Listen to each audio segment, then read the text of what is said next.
एक नया गाना चुम्मा चुम्मा दे दे 9 को रिलीज हो रहा है जिसमें जी हाँ दोस्तों, पावर स्टार पवन सिंह के बाद भोजपुरी के ट्रेंडिंग स्टार खेसारी लाल यादव ला रहे हैं बॉलीवुड लेवल का सॉन्ग।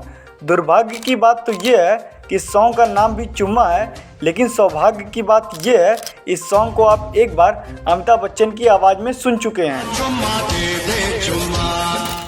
उसी का रीमेक सॉन्ग है जो कि 9 अक्टूबर को आ रहा है। अब मज़ा आएगा किसके चुम्मे में कितना दम। इस सॉन्ग में आपको बॉलीवुड एक्ट्रेस आकांक्षा पुरी देखने को मिलेंगी जो कि काफ़ी खतरनाक लुक दे रही हैं। फीलिंग जैसे बॉलीवुड वाली लेकिन दिल भोजपुरिया है। वैसे भी पवन सिंह पावर स्टार हैं तो खेसारी लाल यादव भी ट्रेंडिंग स्टार हैं। बस इंतजार है तो खेसारी के चुम्मे सॉन्ग का, तब कंपैरिजन होगा किसका कितना तगड़ा है।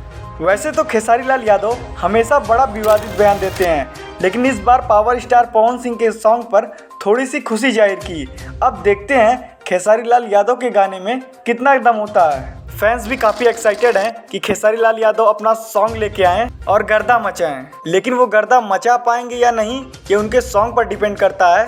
फिलहाल तो पावर स्टार पवन सिंह एकदम लकीर खींच ही रहे हैं। तो चलिए आज के लिए बस इतना ही, मिलते हैं आपसे नेक्स्ट वीडियो में। हमारी वीडियो पसंद आई हो तो लाइक शेयर सब्सक्राइब करना ना भूलें।